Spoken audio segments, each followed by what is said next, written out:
You know, they say money changes everything. They lie. I'm sitting here in the Delta Sky Club at JFK, sipping on a bourbon that costs more than my father made in a week back in '85. I'm wearing a suit that's tailored so sharp it could cut glass. My bank account has enough zeros in it to make a man dizzy. But as I look around this room, this quiet, sun-drenched sanctuary of the elite, I can still feel that old, familiar chill. It's a coldness that doesn't come from the industrial-strength air conditioning. It's the way the woman at the front desk looked at my ID 3 times before she let me in. It's the way the guy in the Patagonia vest tucked his laptop bag a little closer to his legs when I sat down. Have you ever felt like a ghost in a room full of people who are staring right at you? Like, you've got the golden ticket. You've played by every single rule. You've climbed the mountain, and yet, they're still waiting for you to trip so they can say, "I knew he didn't belong here." Before we get deep into this, I want to ask you something. Lean in for a second. Have you ever been in a place where you had every right to be, but someone's look, just a look, mind you, made you feel like a trespasser? If you've been there, if you know that weight in your chest, do me a favor. Drop a comment right now and just say, "I hear you." And if you're new here, hit that subscribe button. I don't just tell stories for the views, I tell them so we can breathe together, so we can realize we aren't crazy for seeing what we see. Where are you watching this from today? Let me know in the comments. I want to know who I'm talking to. Now, let me set the scene for you. I was heading to London for a board meeting. Big stakes.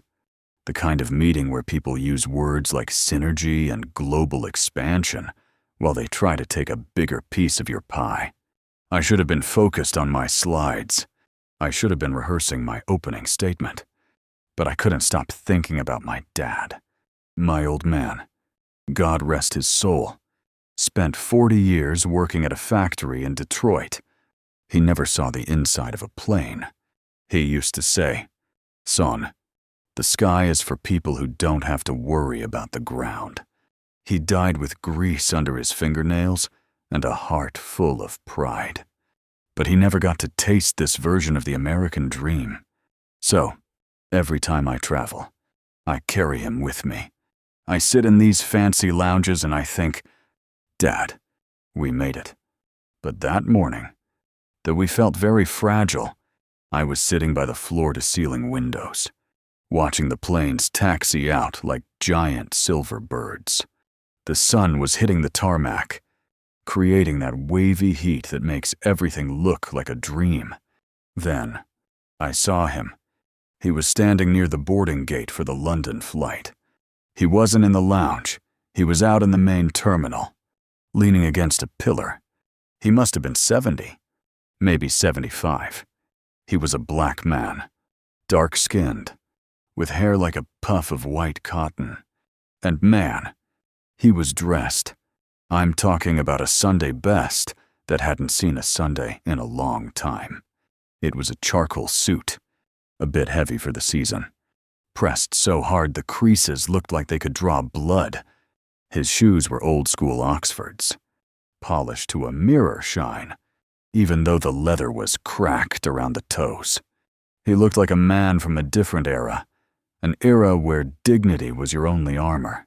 He was clutching a small, worn leather briefcase and a manila envelope. He looked nervous. Not the "I'm late for my flight" nervous, but the "I hope I'm doing this right" nervous. My heart did a little somersault. He reminded me so much of my Uncle Rowan, a man who worked himself to the bone, but always kept his shirt collar white. I watched him walk up to the gate agent. This agent, let's call her Sarah, was young, blonde, and looked like she'd had a very long shift. She was processing the priority line. This is the line for the big spenders, the frequent flyers, the people who expect a smile and a welcome back. Sir, the old man, he stands in that line. He's standing there, straight-backed, waiting his turn. I could see him take a deep breath. Adjusting his tie, he was the only person of color in that line. The people behind him, a couple of guys in tech-branded hoodies, and a woman with a designer dog bag, were checking their watches, huffing, giving him that "why is this taking so long?" vibe. When it was his turn, he stepped forward and smiled. It was a beautiful smile, the kind that reaches the eyes. He started to say something, probably a greeting, but Sarah didn't even look up from her screen. "Sir, the main cabin line is over there," she said, her voice like an ice cube hitting a glass. She pointed vaguely toward a massive line of about 200 people snaking down the hallway. The old man's smile flickered, but it didn't go out. He fumbled with his manila envelope and pulled out a paper ticket. "Oh, no, miss, I believe I'm in the right place. My name is Clarence. I have a seat in, well, it says first class." He said it with such a mix of bashfulness and pride. You could tell this ticket was the culmination of something huge. Maybe a life savings. Maybe a gift for a milestone. Sarah finally looked up. She didn't look at his face. She looked at his suit. She looked at his cracked shoes. She looked at the way his hands were shaking just a little bit. Then, she did that thing that makes my blood boil. She let out a long, theatrical sigh and leaned back, crossing her arms. "Sir," she said, louder now, loud enough for the tech guys behind him to smirk. "Are you sure? This is the first-class boarding lane. Tickets for this section are very expensive. Perhaps you bought a basic economy ticket and got confused by the gate number. Clarence, I'll call him Mr. Clarence from now on, because he earned that respect." Shook his head. "I'm quite sure. Miss, my wife. She always wanted to see the lights of London. She passed away last year. I'm taking her there today. I saved up for 2 years to make sure I did it right. To make sure I sat where she would have wanted to sit." He held out the ticket. I was watching this from the glass wall of the lounge. My coffee forgotten. I could feel the heat rising in my neck. I knew where this was going. I'd seen this movie before. It's the one where the hero is told the room is full even when the lights are on. It's the one where the system error only happens to people who look like us. Sarah didn't even take the ticket from his hand. She just tapped her keyboard aggressively. "I don't see a Clarence on the priority list for this flight. Sir, there must be a mistake. Please move to the back of the other line so I can help the passengers who are actually checked in for this cabin. You're holding up the flow. Mister." Clarence looked around. He looked at the tech guys, who were now openly rolling their eyes. He looked at the woman with the dog, who actually checked her watch and said, "Seriously." He looked down at his polished shoes. That pride I saw earlier, it was leaking out of him. He looked like he was shrinking. He looked like he wanted the floor to open up and swallow him whole. "But I have the receipt. Miss, it says seat 2A, he whispered. His voice was cracking now. "Sir, move along." Sarah snapped. "If you continue to block the gate, I'll have to call security. We have a schedule to keep." I stood up. I didn't think about it. I didn't think about my meeting. I didn't think about my CEO persona that's supposed to be calm and detached. I felt a pang in my chest that was so sharp it felt physical, a raw, jagged edge of grief and rage. I saw my father in that charcoal suit.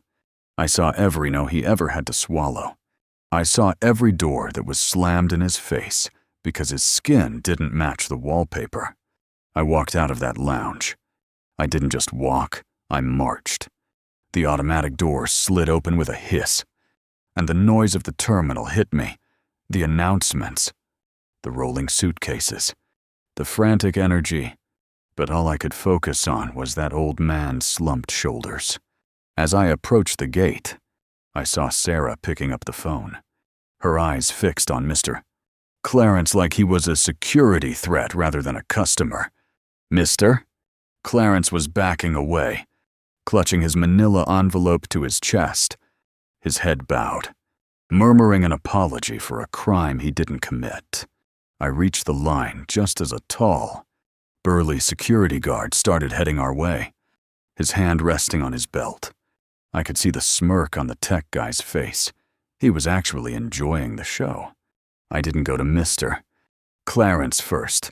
I went straight to the desk. I didn't say a word. I just pulled my own boarding pass, the one that says Global Services Executive, and my titanium credit card.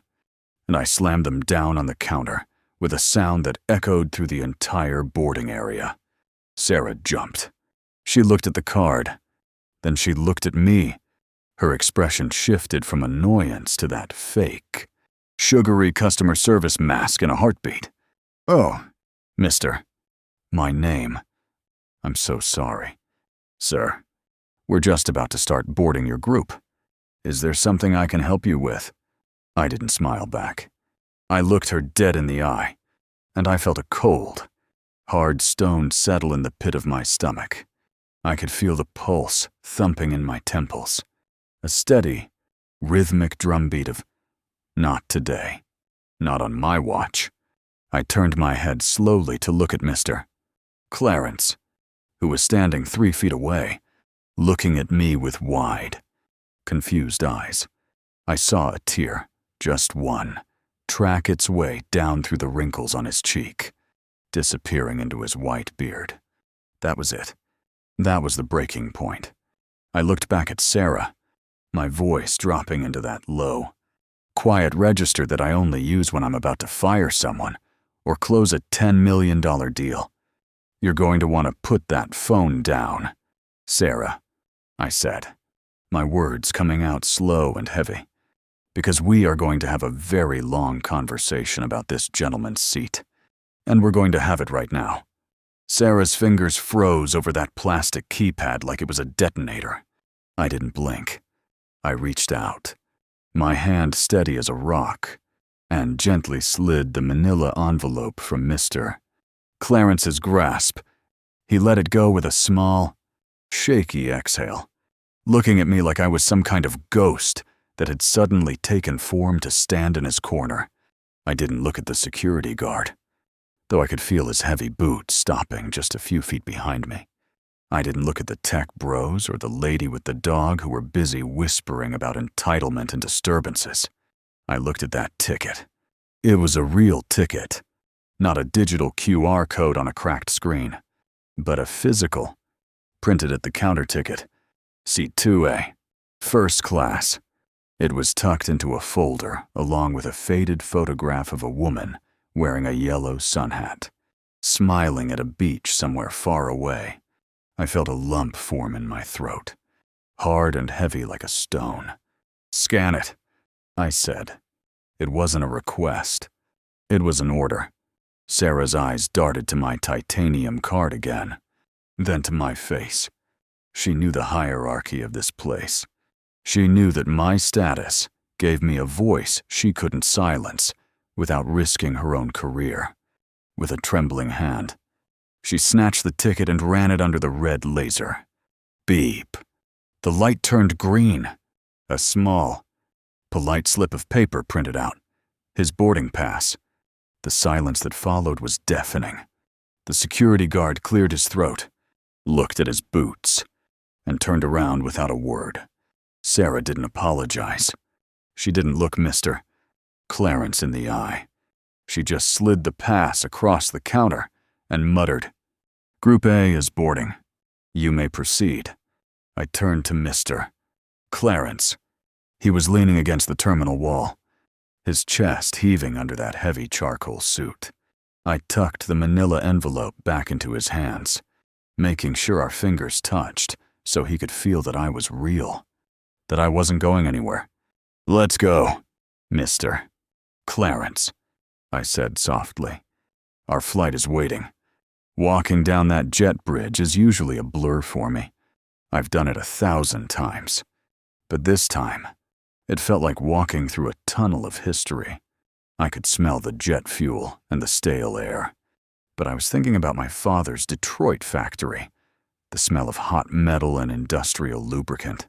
I thought about how he used to come home, his back bowed from 10 hours on the line, and how he'd sit at the kitchen table and count out bills just to make sure we had enough for my school shoes. He lived his whole life in the back of the line, always waiting for a permission he was never granted. I looked at Mr. Clarence's shoes, those polished, cracked Oxfords. They were clicking against the floor of the jet bridge with a rhythm that sounded like a heartbeat. We reached the door of the Boeing 777.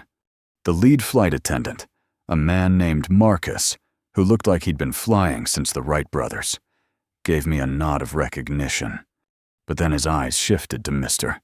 Clarence, and I saw that familiar flicker of, does he belong here? Seat 2A and 1B, I said, stepping slightly in front of the old man. Marcus checked the passes. Welcome aboard. Gentlemen.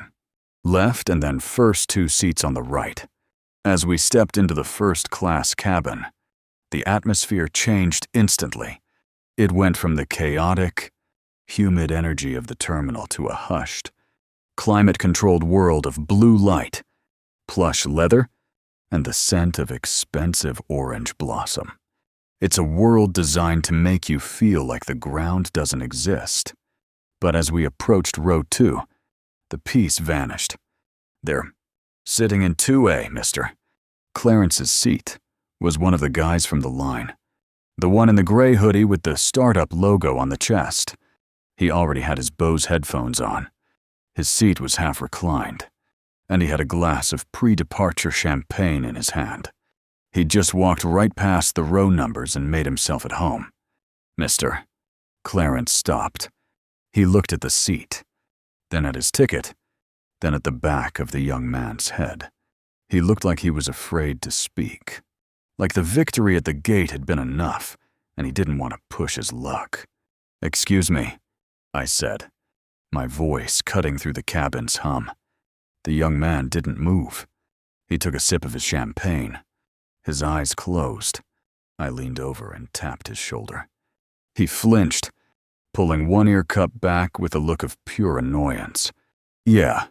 What? You're in the wrong seat." "So," I said, "that's 2A. This gentleman has 2A. The kid looked at Mr. Clarence. He did a slow, head-to-toe scan, the suit, the white hair, the worn briefcase. A smug, ugly little smile touched the corners of his mouth. He didn't even look at me. He looked back at Mr. Clarence and said, "I think you're mistaken. Pops, I'm always in 2A. Just find a seat in the back." "Okay. I'm sure they have plenty of room in coach. He has the ticket." I intervened, my voice tightening. "Check yours." The kid laughed, a dry, privileged sound. "Look, I paid for a premium experience. I'm not moving because some guy got confused. Go find a flight attendant if it bothers you that much." He put his headphone back on and turned his face toward the window, effectively erasing us from his world.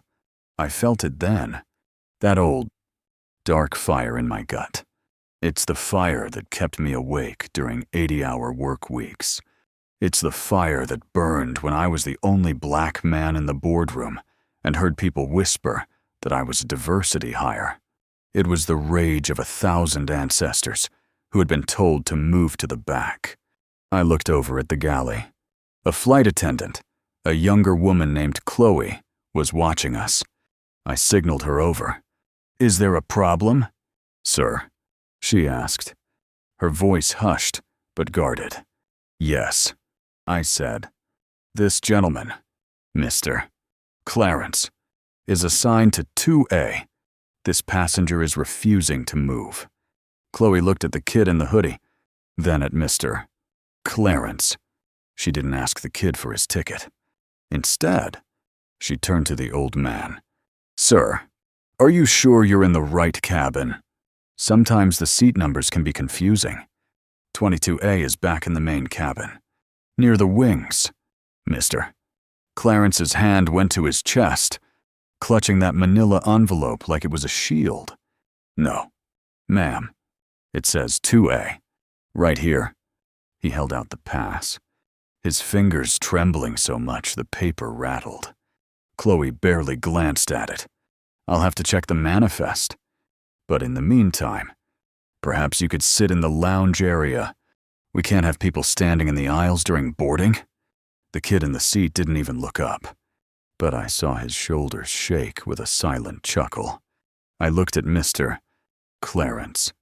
He looked defeated, not just tired, but broken. He looked like he was ready to apologize to the kid for being born.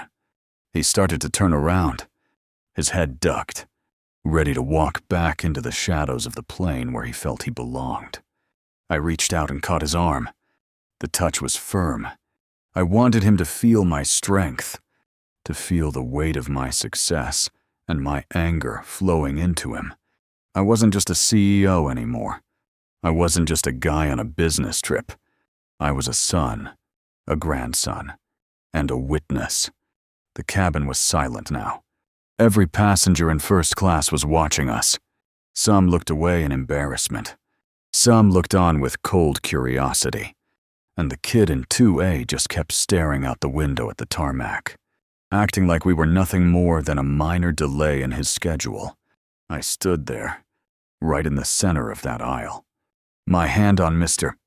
Clarence's arm, feeling the vibration of the plane's engines beginning to roar to life deep beneath our feet.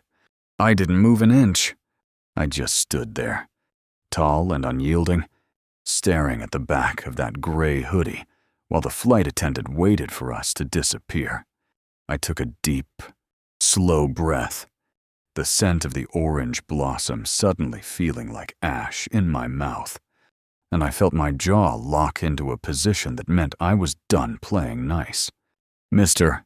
Clarence, I whispered, my voice vibrating with a quiet, dangerous intensity. Don't you move a single step.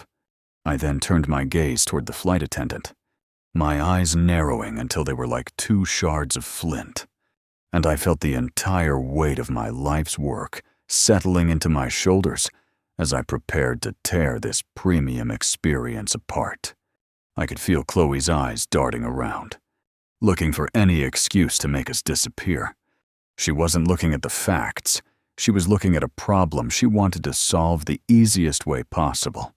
And in her mind, the easiest way was to push the old man back into the shadows. My hand was still firm on Mr. Clarence's arm, and I could feel the tremors in his muscles beginning to subside, replaced by a heavy, grounding weight. He wasn't leaning away anymore. He was planting his feet.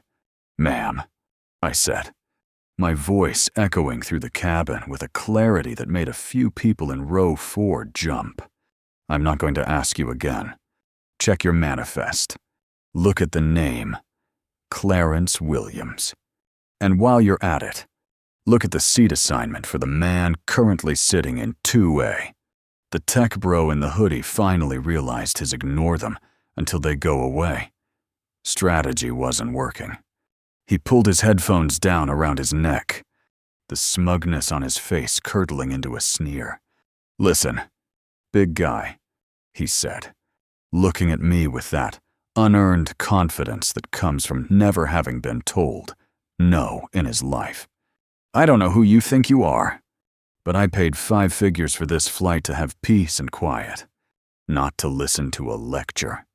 Tell your friend to find his seat so we can get this bird in the air. Some of us actually have businesses to run. A business to run. I almost laughed, but it would have been a cold, jagged sound. He was looking at a man who had built an empire from a garage in Queens.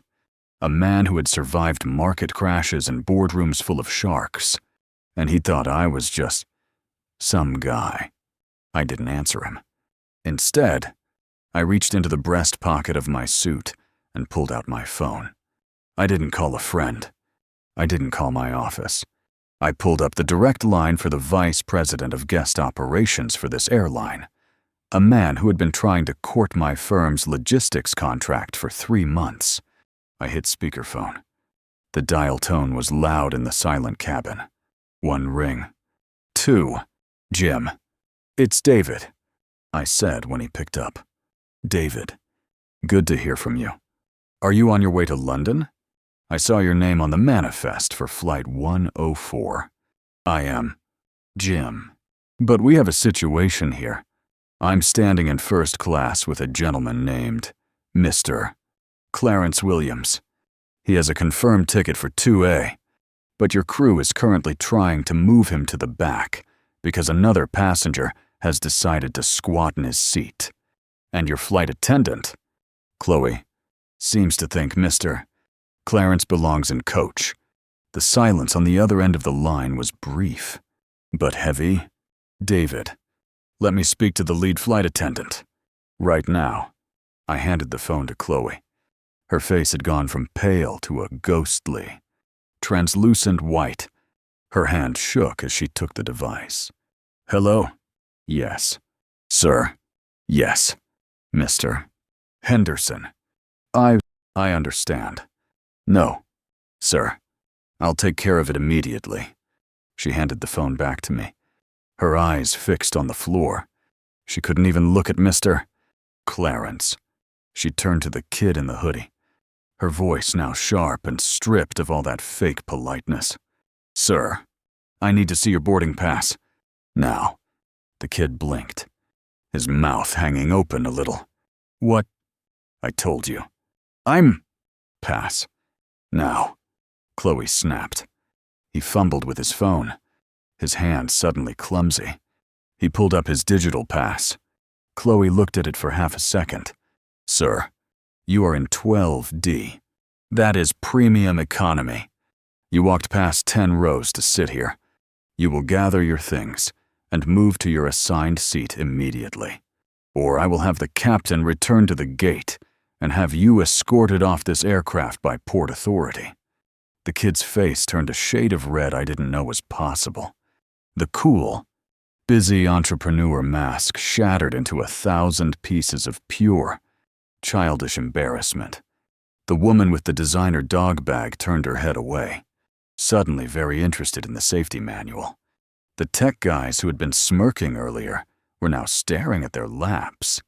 The kid didn't say a word. He scrambled to grab his bag, his headphones tangling in his seatbelt as he tried to stand up.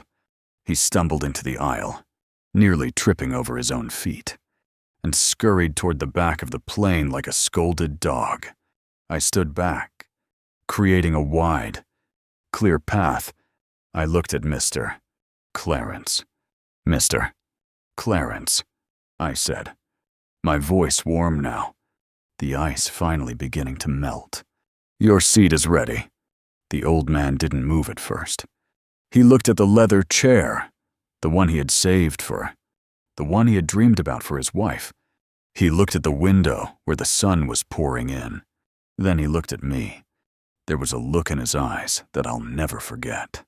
It wasn't just gratitude. It was the look of a man who had been invisible for 70 years and had suddenly been seen.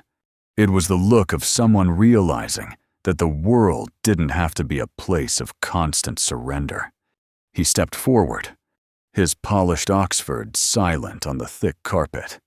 He sat down in 2A. He didn't just sit, he sank into it, letting the luxury of it take the weight off his tired bones. He reached out and touched the armrest, his fingers tracing the stitching with a reverence that made my heart ache. Thank you, son, he whispered. You didn't have to do that. Yes, I did. Mr. Clarence, I replied, leaning down so only he could hear me. My father worked 40 years for a seat like this. He never got it. Today, you're sitting there for him. 2. He nodded slowly, a single tear finally breaking free and rolling into his white beard. He reached into that manila envelope and pulled out the photograph of his wife. He placed it carefully on the small side table next to the window, so she could see the clouds. 2. The cabin started to buzz again, but the tone had changed. It was quieter, more respectful. Chloe came back a moment later with a tray. She didn't offer a drink to me first. She bowed her head slightly toward Mr. Clarence. Would you like some champagne or sparkling water? Mr. Williams, and please, accept our sincerest apologies for the confusion. We are honored to have you with us today, Mr. Clarence looked at the tray, then at his wife's photo, then back at the clouds. He took a glass of water, his hand steady now. I sat down in my own seat. 1 billion, right across the aisle from him. I could have opened my laptop. I could have started those slides for the London board meeting. I could have gone back to being the CEO, but I didn't. I just sat there, watching the ground fall away as the plane lifted off the tarmac. I felt a strange mix of emotions swirling in my chest, a deep, burning anger at how easy it had been for them to try and erase him, and a soaring, defiant joy that, for once, the system hadn't won.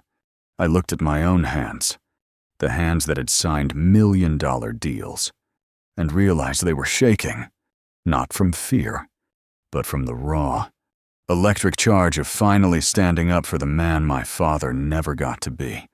As we leveled off at 30,000 feet, the sky turned a brilliant, bruised purple. I looked over at Mr. Clarence.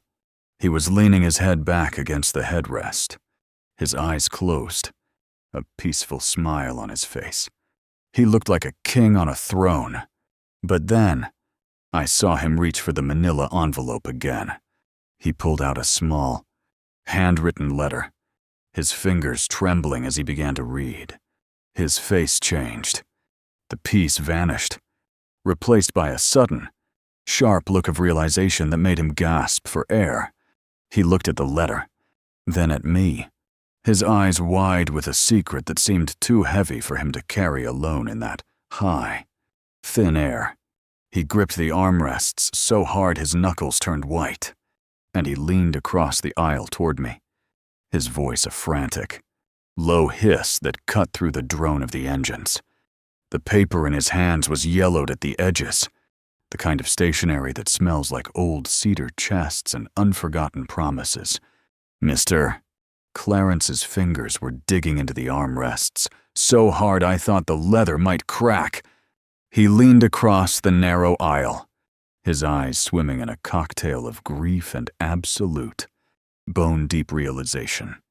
The hum of the jet engines seemed to fade into the background as he held that letter toward me, his voice trembling with a weight that could have pulled the whole plane out of the sky. She knew, he whispered, his breath hitching in his chest. My Hattie. She knew I'd be too afraid to sit here. She wrote this 3 years ago, before the cancer took her voice. She told me that if I ever made it onto this plane, I'd probably try to find a corner to hide in. She said, Clarence, don't you dare let them make you feel small.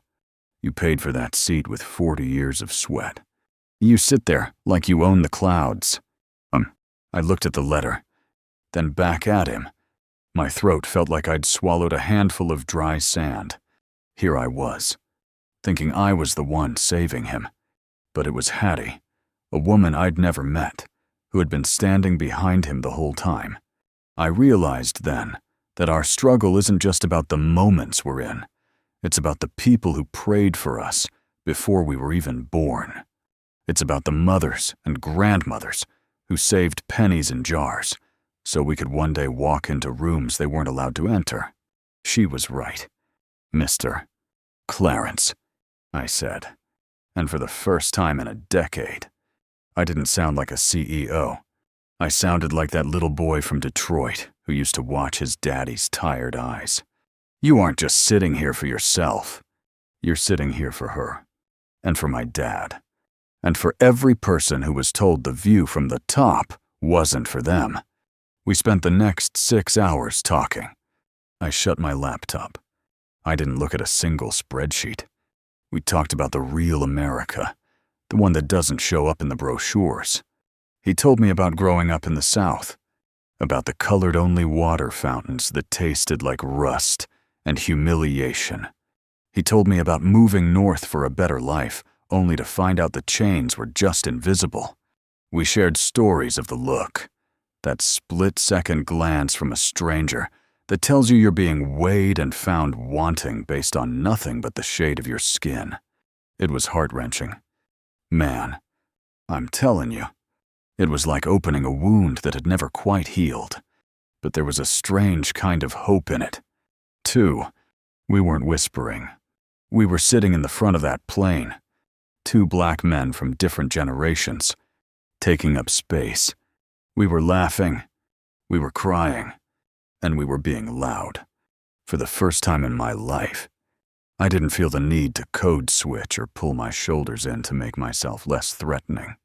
I was just David, and he was just Mr. Clarence.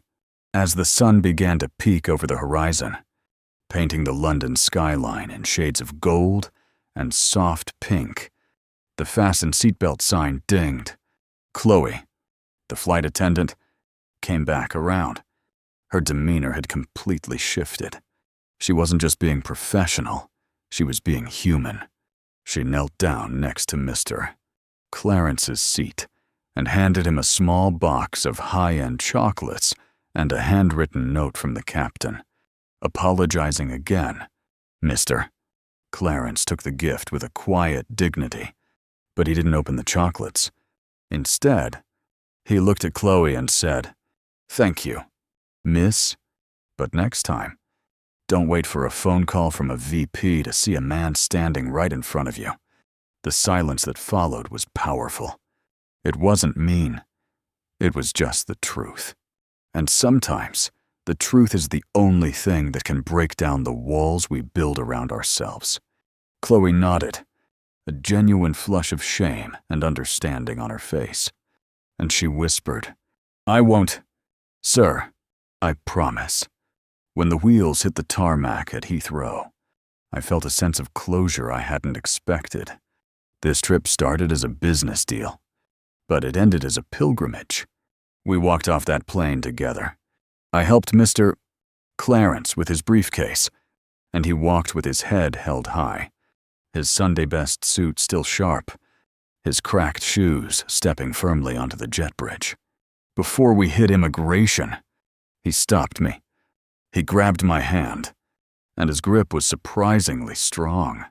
"David," he said, calling me by my name for the first time. "Don't let the money make you forget the ground. You have a loud voice. Son, use it for the ones who are still whispering." I watched him walk toward the all passports line, clutching Hattie's photo in his hand. He looked like he was walking on air. He wasn't a victim of a bad gate agent or a rude kid in a hoodie anymore. He was a man who had reclaimed his soul at 30,000 feet. I stood there for a long minute, just breathing. I thought about my dad. I thought about the board meeting I had in 2 hours. And I realized that the most important merger I'd ever be a part of wasn't happening in a boardroom. It was the merging of our past and our future.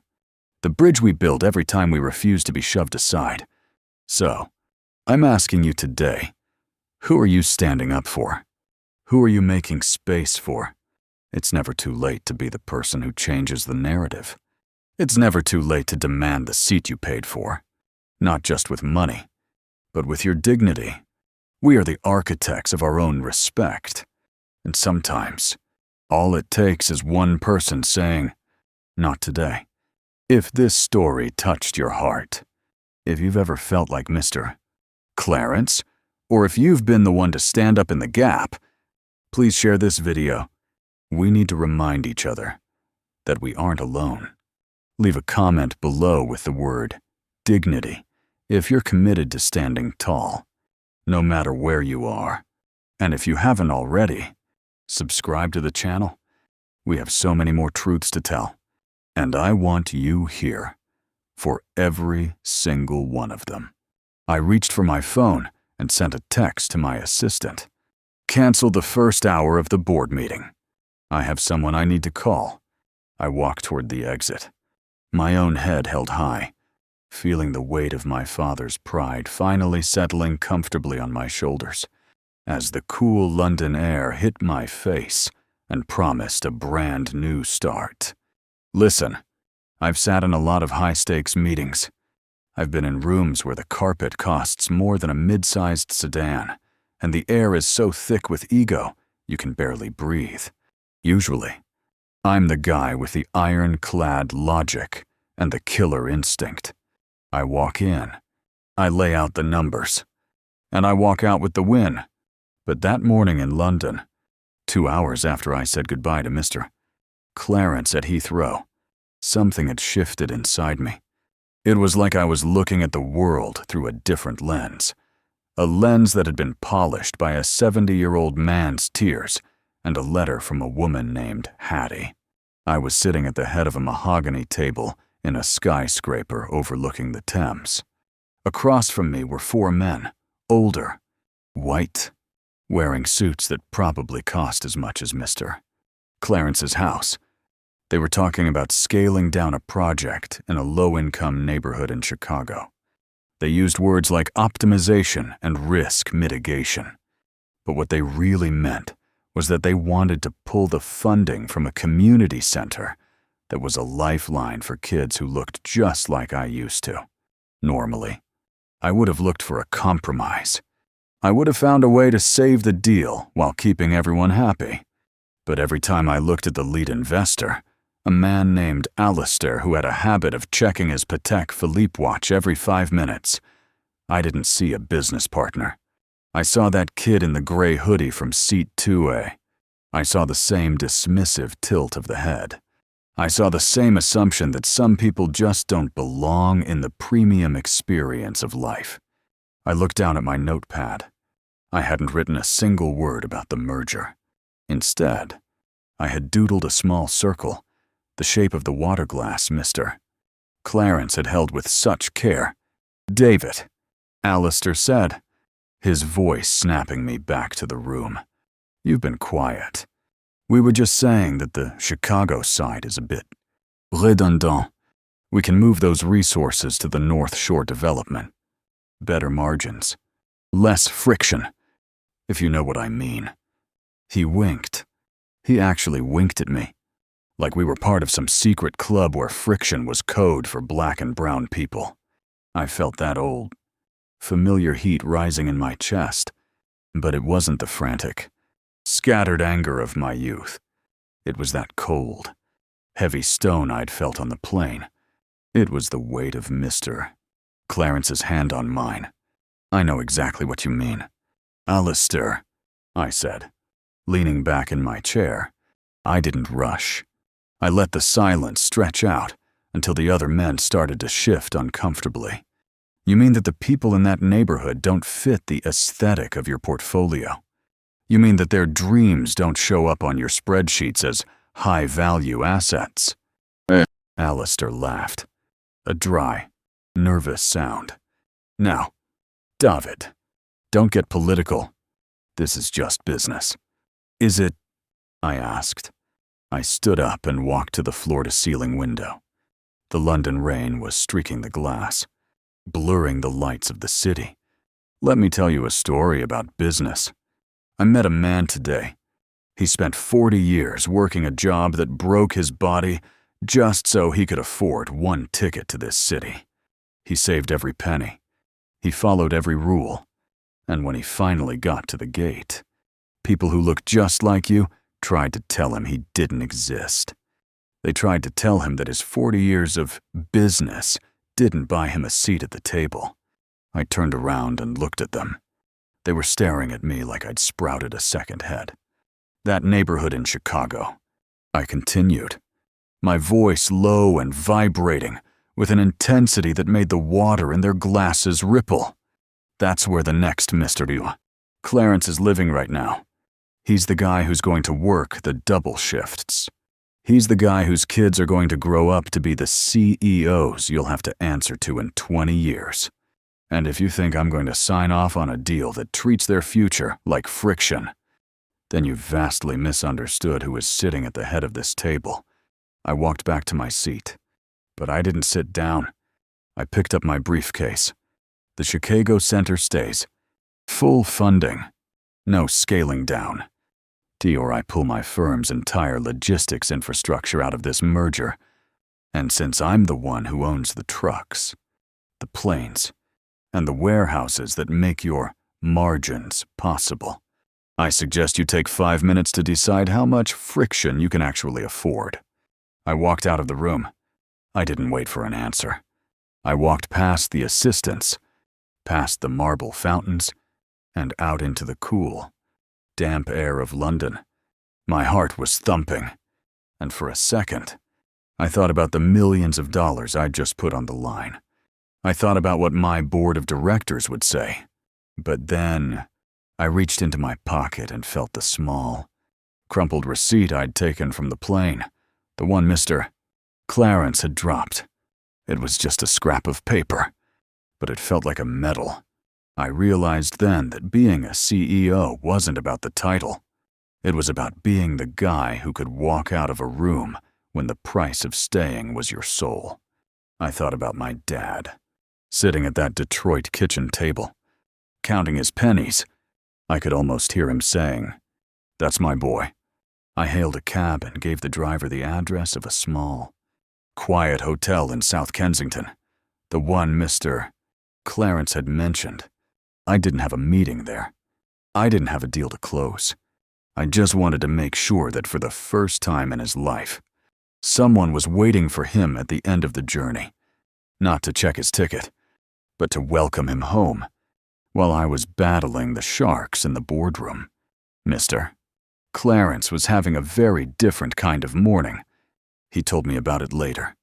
Over a cup of tea that cost £6, a price he still couldn't wrap his head around. He had checked into his hotel, a place with heavy velvet curtains and staff who spoke in hushed, respectful tones. He told me that when he walked into the lobby, he instinctively went to the back of the line, even though there was no one else there. He said he stood there for a full minute, waiting for someone to tell him he was in the wrong place, before he remembered the way I'd stood up on that plane. He straightened his tie, walked up to the mahogany desk, and checked in like he owned the place. But once he got to his room, the adrenaline faded. He sat on the edge of the large, soft bed and looked at the photograph of Hattie. The room was beautiful, filled with the kind of light she had always talked about. But the silence was deafening.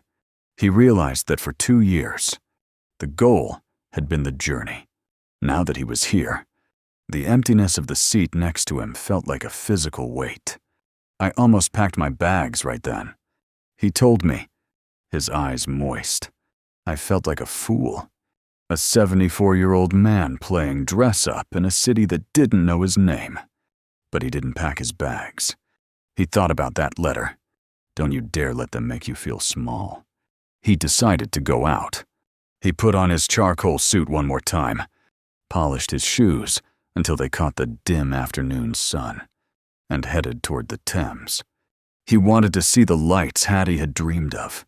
As he walked along the embankment, the wind was biting, but he didn't mind.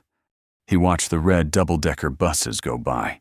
He watched the people in their trench coats, rushing to wherever they were going. He felt like a ghost, but a peaceful one. He stopped at a small bridge and leaned against the cold stone railing. A young man, maybe 19 or 20, was sitting nearby with a sketchbook.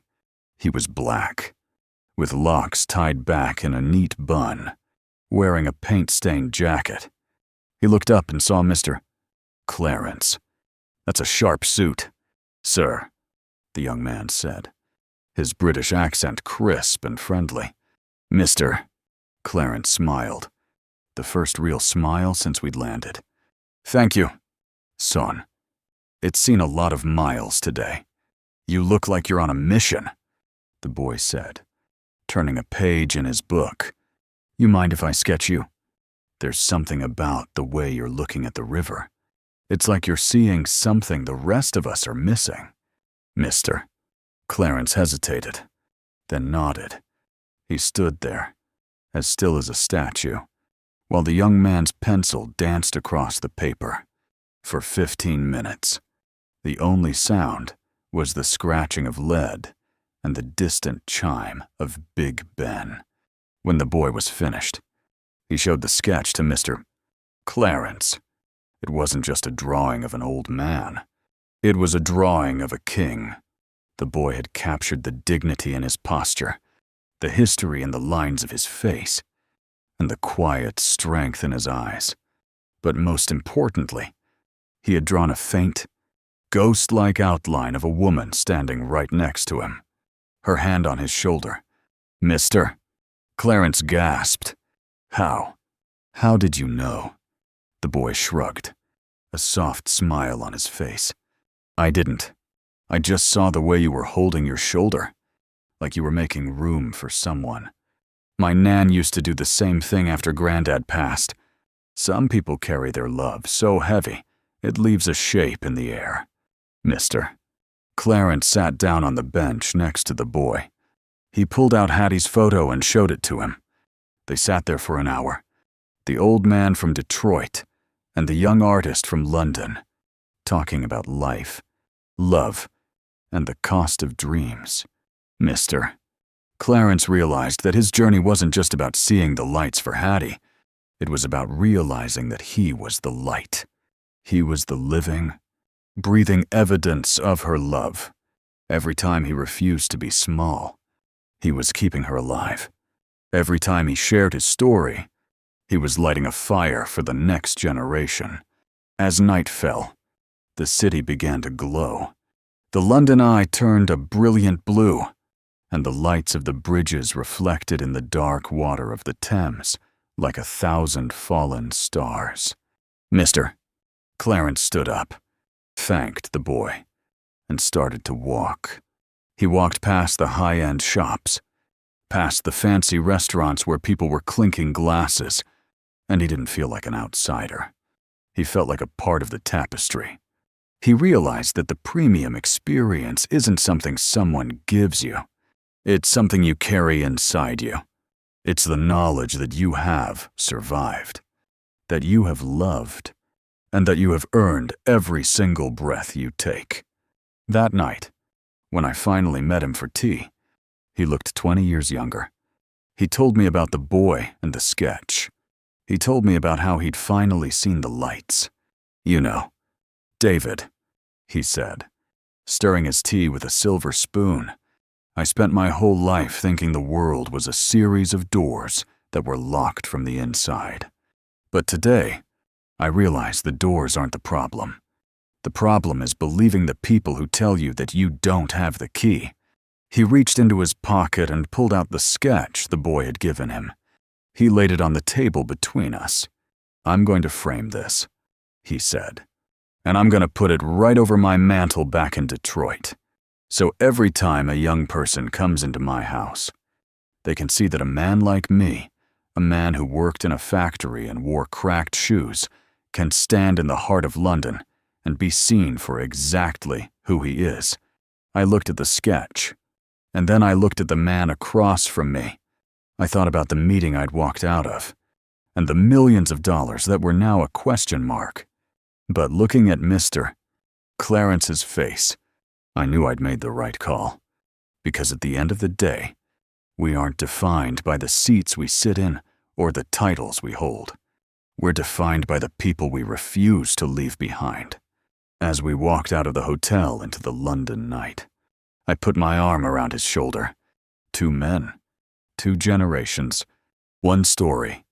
And as the city lights twinkled around us, I knew that somewhere, in a quiet house in Detroit and a noisy factory floor of the past, Hattie and my father were finally, truly, at peace.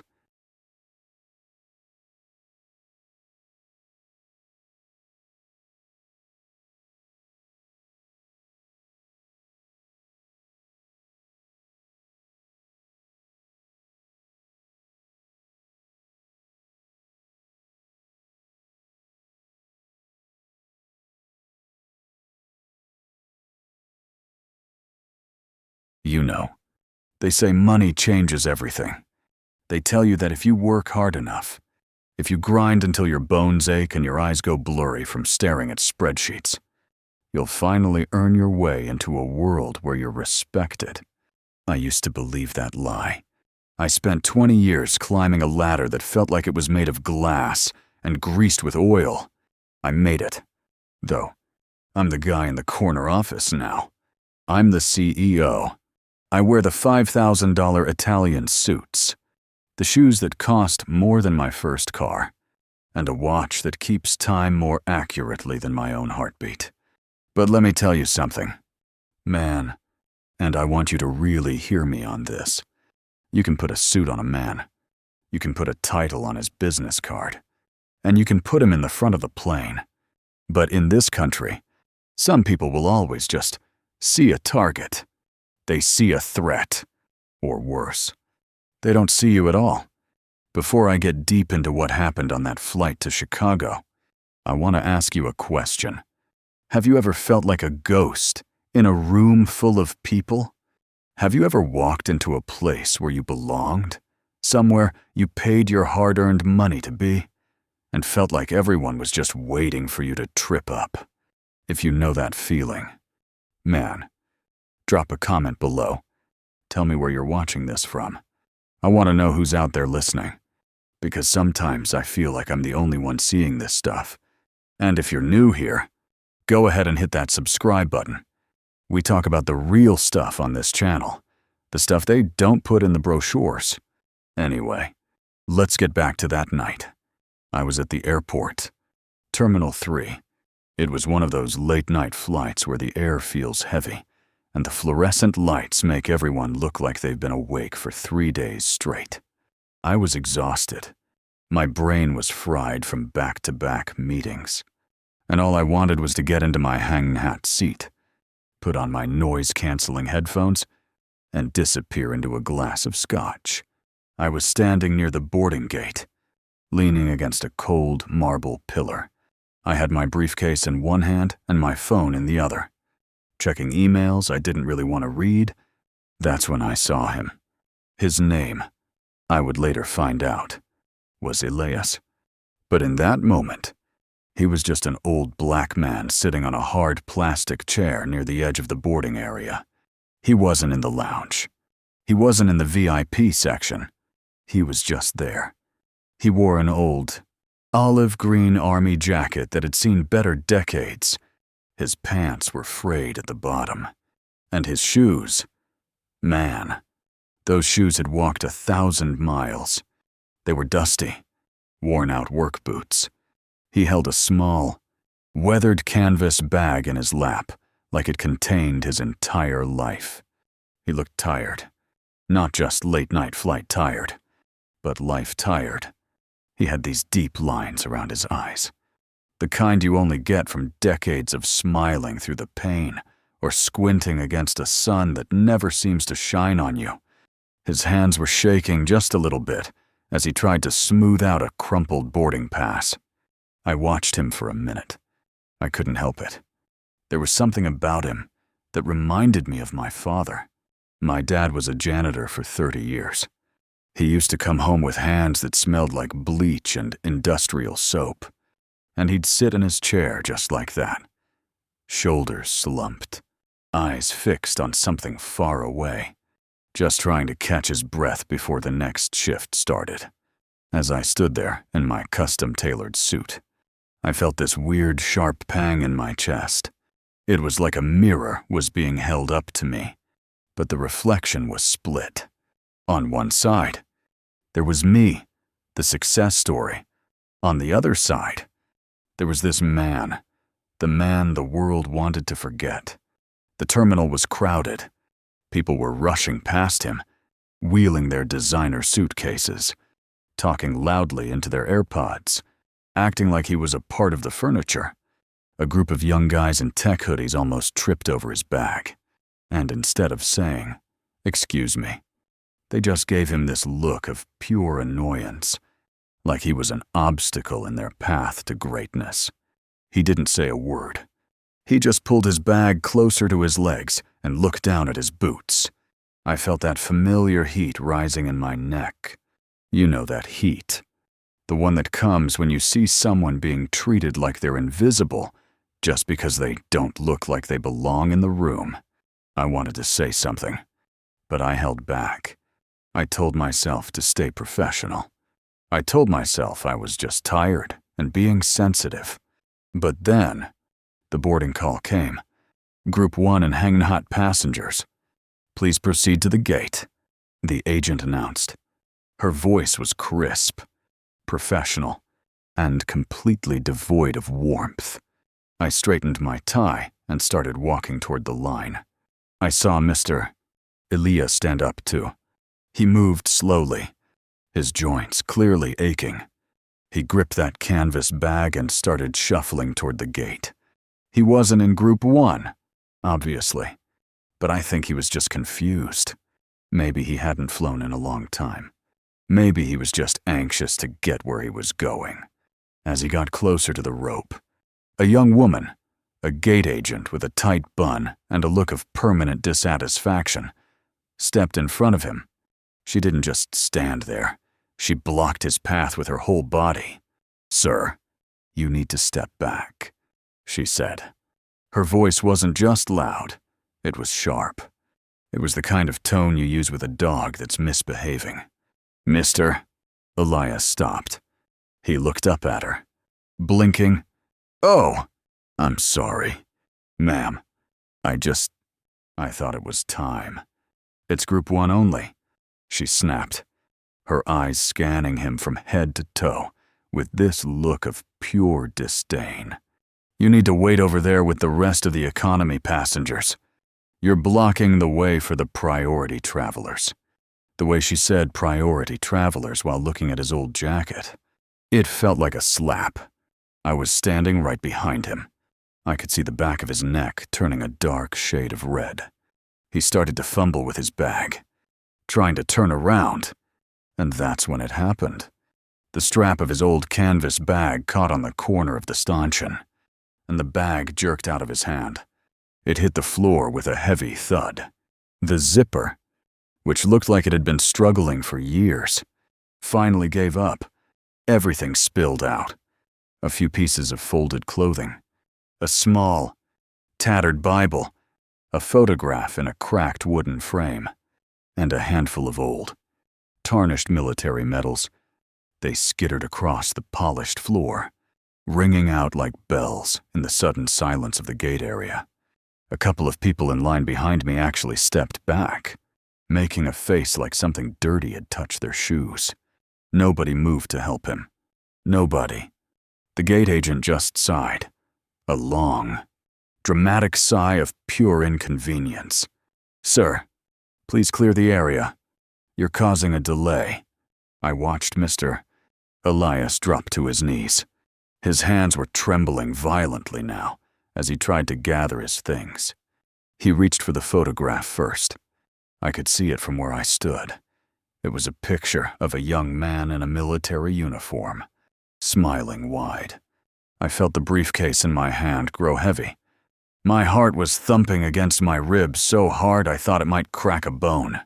I looked at the gate agent, who was already turning her attention to the next important person in line. And then I looked down at this man, this veteran, this father, this human being, scrambling on the floor while the world watched with cold indifference. I didn't think about the meetings. I didn't think about the professional image I was supposed to maintain. I didn't think about the scotch waiting for me in the front of the plane. I took a step forward, my polished leather shoes clicking loudly on the marble, and I reached down to grab the tarnished silver star that had rolled to a stop right at the toe of my boot. The metal felt surprisingly heavy in my palm, colder than the air-conditioned breeze swirling through the terminal. It wasn't just a piece of silver. It was a jagged fragment of a story that most people in this airport didn't want to read. I looked down at it. A silver star. My heart did a slow, painful roll in my chest. You don't get one of those for just showing up. You get that for walking through hell and coming back with someone else on your shoulders. I stayed down there on the floor for a second, my expensive trousers creasing, right there in the middle of the priority lane. I didn't care about the fabric. I didn't care about the schedule. I looked at Elias, and for a heartbeat, the airport noise just faded into a dull hum. His eyes were watering. Man, not the kind of crying where you're sobbing, but that slow, leaky kind of grief that comes when you're just too tired to hold the dam up anymore. I got you. Brother, I whispered. I reached out and started helping him gather the rest of it. The gate agent, the one who'd been treating him like he was a stray dog, she froze.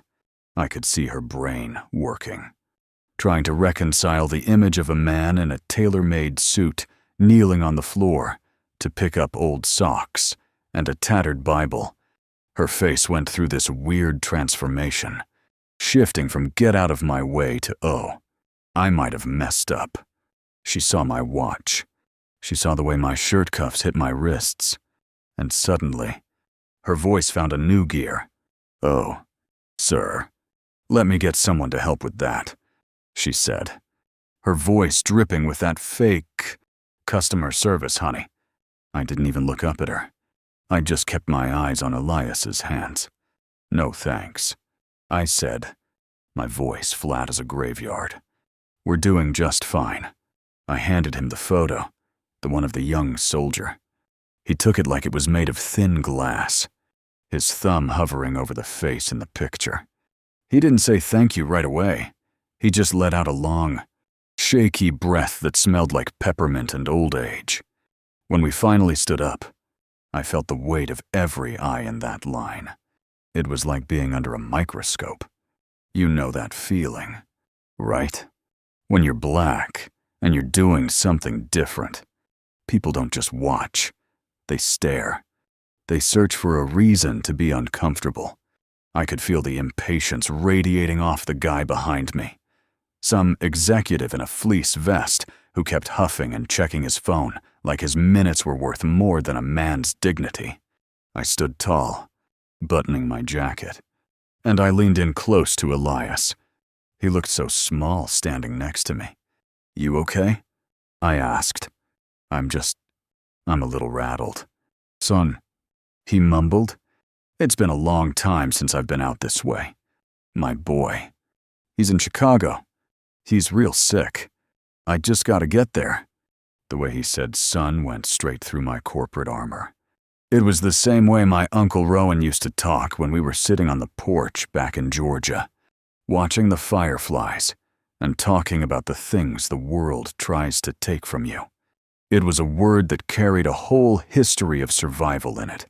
I turned back to the gate agent.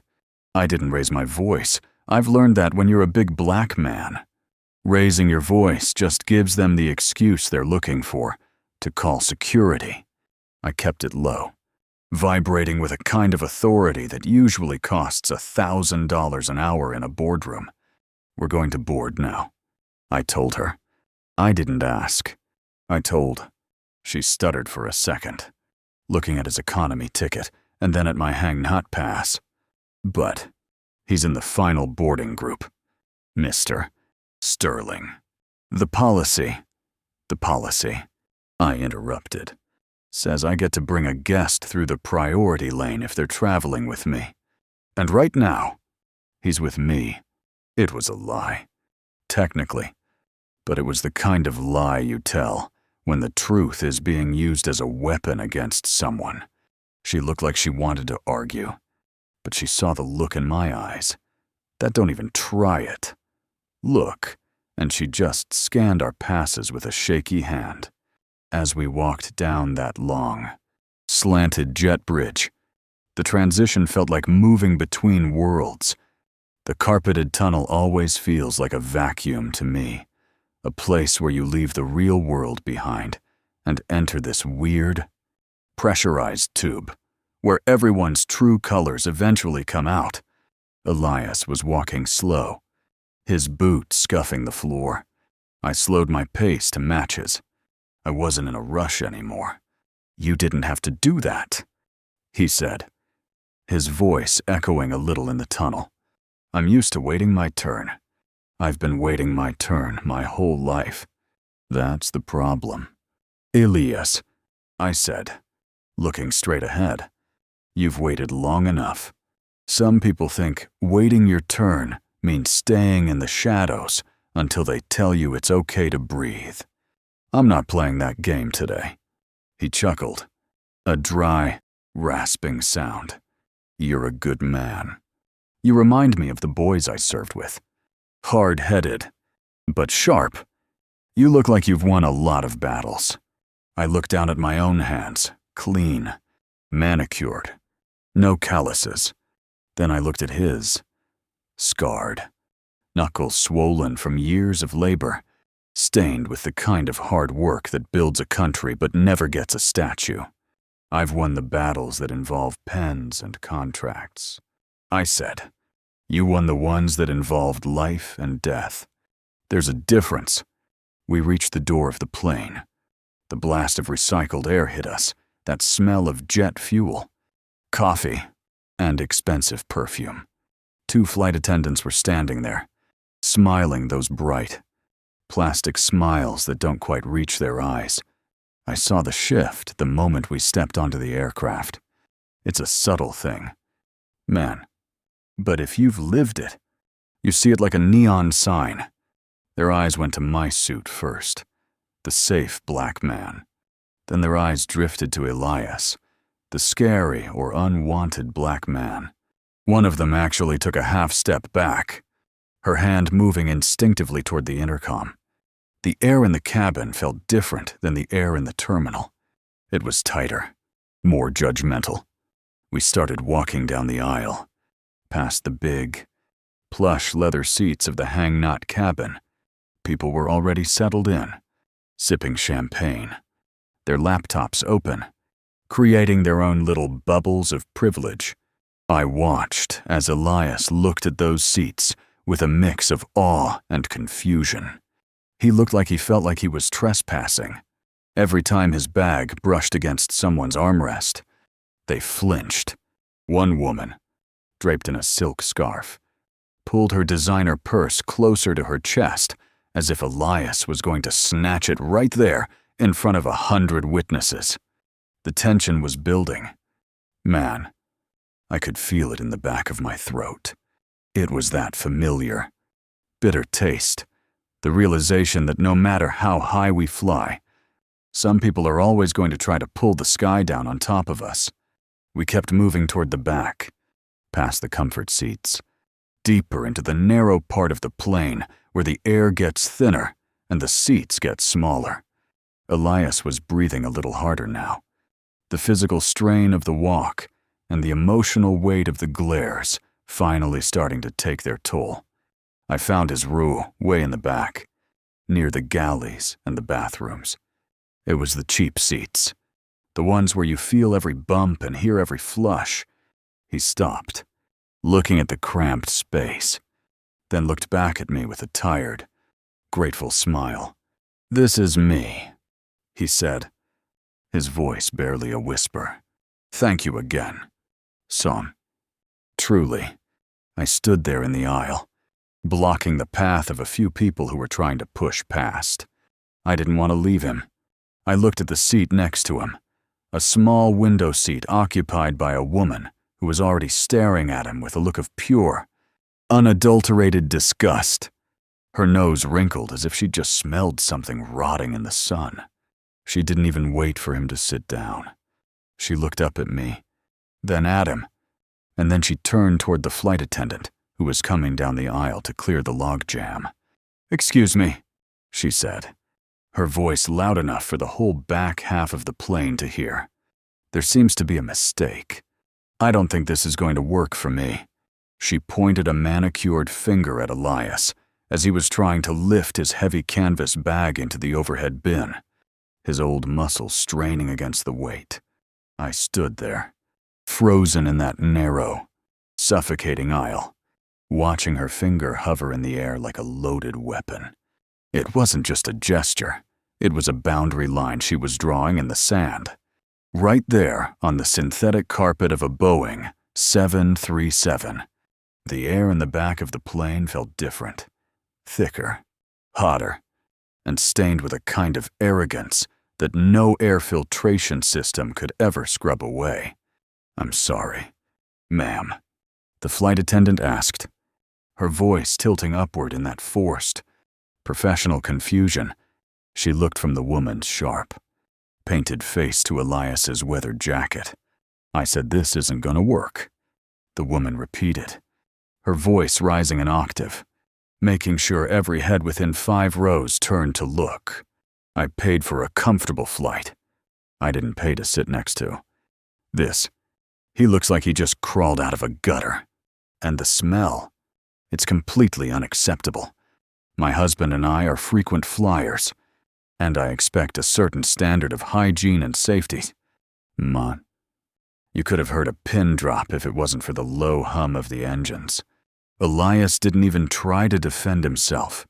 He just stood there, clutching that broken canvas bag to his chest like a shield. His head bowed so low, I could see the thinning gray hair on the crown of his head. He looked like he wanted to dissolve into the floorboards. "Ma'am, please," the flight attendant whispered, leaning in, clearly terrified of a scene. "We are at capacity. I don't have anywhere else to put him." "Then put him off the plane," the woman snapped. "He's clearly distressed. He's unkempt, and frankly, he's making me nervous. Look at his hands, they're shaking. How do I know he's not on something?" That was the spark, brother. That was the moment the heat in my chest turned into a wildfire. I looked at Elias, and I saw a tear, just one, track its way down through the deep canyon of a wrinkle on his cheek. He wasn't crying because he was weak. He was crying because he was tired of being a problem just by existing. I just want to see my boy," Elias whispered, his voice cracking like dry parchment. "He's in the hospital in Chicago. I haven't seen him in 3 years. I have my ticket. I paid for my ticket." The woman rolled her eyes, a sound of pure disgust escaping her throat. "We all have stories, dear, but your boy isn't my responsibility. My comfort is." I felt my jaw tighten so hard my teeth ached. I looked down at my own hands, still resting on the headrest of the seat in front of me. I was wearing a suit that cost more than most people's monthly mortgage. I was the success story. I was the one who was supposed to have made it past this kind of ignorance. But standing there, listening to her strip this veteran of his humanity, I realized that my success was a hollow shell if I didn't use it as a hammer right now. I took a deep breath, tasted the stale cabin air, and stepped into the gap. "Excuse me," I said. I didn't yell. I didn't have to. I use that voice I use in the boardroom when a deal is about to go south, and I need everyone to remember who's in charge. The woman looked up at me, her eyes flitting over my silk tie and the gold cufflinks peeking out from my sleeves. Her expression shifted instantly, from predatory to polite society. She thought I was on her side. She thought the important black man was going to help her handle the uncomfortable one. "Yes," she said, her voice softening into a sickly sweet tone. "Are you seeing this? It's just so unfortunate, isn't it?" "It is unfortunate," I said, my voice vibrating with a quiet, dangerous energy. "It's unfortunate that a man who wore the uniform of this country, a man who earned a silver star for bravery you couldn't even imagine, has to stand in an aisle and be insulted by someone who doesn't have a fraction of his character." Her face went pale, then a blotchy, angry red. "Now, listen here." "No, you listen," I interrupted, leaning down just enough to look her dead in the eye. "You're worried about hygiene and safety. This man has sacrificed more for your safety than you'll ever know. And as for the smell you're talking about, that's the smell of hard work and a long journey to see a dying sun. It's a lot cleaner than whatever it is you're radiating right now." The flight attendant was hovering, her eyes wide, looking like she wanted to disappear. The rest of the passengers were dead silent, some looking ashamed, others just staring like it was a reality TV show. I turned my back on the woman and looked at Elias. He was looking at me with this mix of fear and wonder. I reached out and put my hand on his shoulder. His coat was thin, and I could feel the bone beneath it. "Elias," I said, my voice softening. "Give me your bag." "Son, I don't want no trouble." He mewed. I'll go back to the terminal. It's okay." "It's not okay," I said firmly. "And you're not going anywhere but Chicago." I reached up and unbuttoned my suit jacket.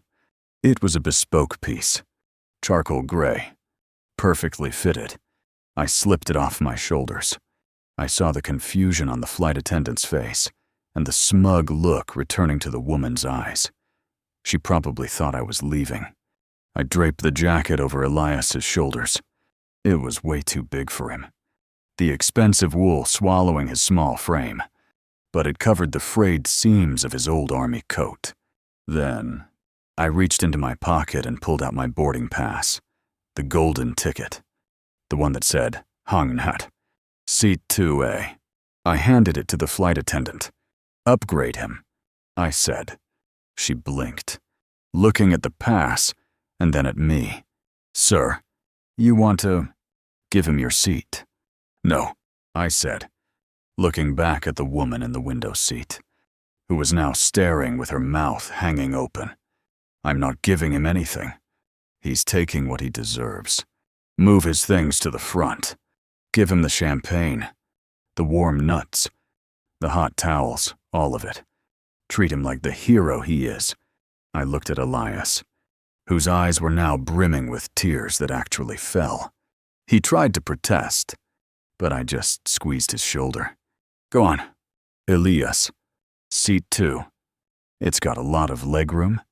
You can stretch out those knees." The flight attendant, seemingly moved by the sudden shift in the air, took Elias by the arm.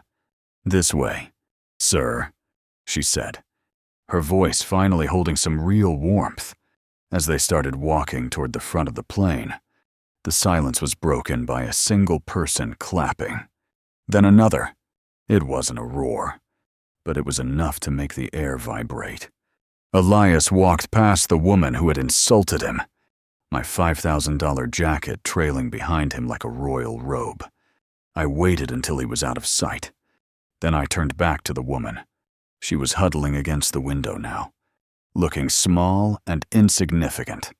"I believe this seat next to you is empty now," I said, my voice cold as ice. I didn't wait for her to answer.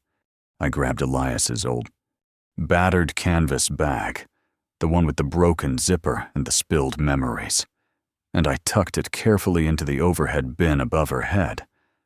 I sat down in the cramped, narrow economy seat, my knees hitting the back of the chair in front of me. I felt the sweat on my brow and the adrenaline still coursing through my veins. But for the first time in a long time, I didn't feel like a CEO. I felt like a man who had finally found his way home. The plastic armrest dug into my side, a sharp reminder that I wasn't in my leather-bound sanctuary at the front of the plane anymore. I looked out at the tarmac, watching the rain streaks blur against the glass as the engines began their low, guttural roar. Next to me, the woman was a statue of pure discomfort. She had pulled herself as far into the corner of her seat as possible, her expensive perfume clashing with the faint, honest scent of old canvas and peppermint coming from Elias's bag in the bin above us. She wouldn't look at me. She wouldn't even breathe too loud. She had realized, far too late, that the problem wasn't the old man she'd tried to humiliate. The problem was the mirror I was holding up to her soul. We took off into the dark Chicago sky, and as the cabin leveled out, the silence between us felt like a thick fog. I closed my eyes, but I wasn't trying to sleep. I was thinking about my father's hands, I was thinking about how many times he had to swallow his pride just to make sure I never had to. I realized then that the $5,000 suit I'd just given away was the least valuable thing I owned. It was just fabric and thread. What Elias gave me, that look of pure, unfiltered hope when he realized he wasn't alone, that was the real currency. Midway through the flight, the woman finally broke. She didn't apologize. People like her rarely do. But she leaned over, her voice trembling just a fraction. "You didn't have to do that," she whispered, her eyes fixed on the seat back in front of her. "You're a businessman. You're someone. You shouldn't be back here." I turned my head slowly to look at her. I didn't feel anger anymore, just a profound, weary pity. "That's where you're wrong," I said, my voice as steady as the wings of the plane. "I'm exactly where I need to be, because if I'm only someone when I'm sitting in first class, then I'm actually nobody at all. We're all just one bad day, one lost job, or one gray hair away from being the person everyone wants to ignore. Remember that the next time you look at a man and only see his coat." She didn't say another word for the rest of the trip. She just stared at her lap, looking smaller with every mile we flew. When we finally touched down at O'Hare, the cabin lights flickered on, and the usual scramble to exit began. I grabbed Elias's bag from the overhead. It felt light in my hands, but it carried the weight of a lifetime. I walked toward the front of the plane, my heart racing. I didn't care about my luggage or my car service. I just needed to see him. And there he was. Elias was standing just outside the jet bridge, looking like a different man. He was still wearing my jacket, the sleeves pushed up. The charcoal wool draped over him like a cape, and he was standing tall. Standing next to him was a young man in a wheelchair, his face pale, but his eyes bright with a joy that could light up the entire terminal. He saw the jacket, then he saw me, and he looked back at his father with a confused, beautiful smile. Elias saw me and stepped forward, his hand outstretched. He didn't shake my hand. He took it in both of his grip firm and warm. "Son," he said, his voice thick with emotion. "My boy made it. He's here. He saw me come off that plane looking like a king." The young man looked up at me. "Thank you for looking after my pops," he said, his voice weak but clear. "He told me what you did. He said you reminded him that he's still a soldier. He never stopped being a soldier," I replied, handing Elias his canvas bag. "Keep the jacket, Elias. It looks better on a hero than it ever did on a CEO." We stood there for a moment in the middle of the crowded terminal. 3 black men from different generations, different worlds, but tied together by a thread of dignity that no one could snap. I watched them walk away, Elias pushing his son's wheelchair, the oversized suit jacket swaying with every step. And for the first time in 20 years, I felt like I had finally achieved real success. I stood there until they disappeared into the crowd, and then I took a deep breath of that cold Chicago air. I realized that my journey wasn't about the destination or the paycheck. It was about the people we carry with us. I want to thank you for sitting with me through this story. It wasn't an easy one to tell, but it's the truth. We live in a world that wants to put us in boxes, that wants to tell us our value is tied to our zip code or the brand of our shoes. But don't you ever believe it? Your power is in your heart, and your wealth is in how you treat the person who has nothing to give you back. If this story touched your soul today, do me a favor. Share it with someone who needs to hear it. Let's start a conversation in the comments. Tell me about a time you stood up for someone when the world wanted you to stay quiet. Let's build a community here at Unseen Sky Truths, where we look out for one another. And if you haven't yet, hit that subscribe button and join the family. We've got more truths to tell, and I want you here with me For all of them. Be kind to each other out there. You never know who's wearing a heavy heart under an old coat. I'll see you in the next one.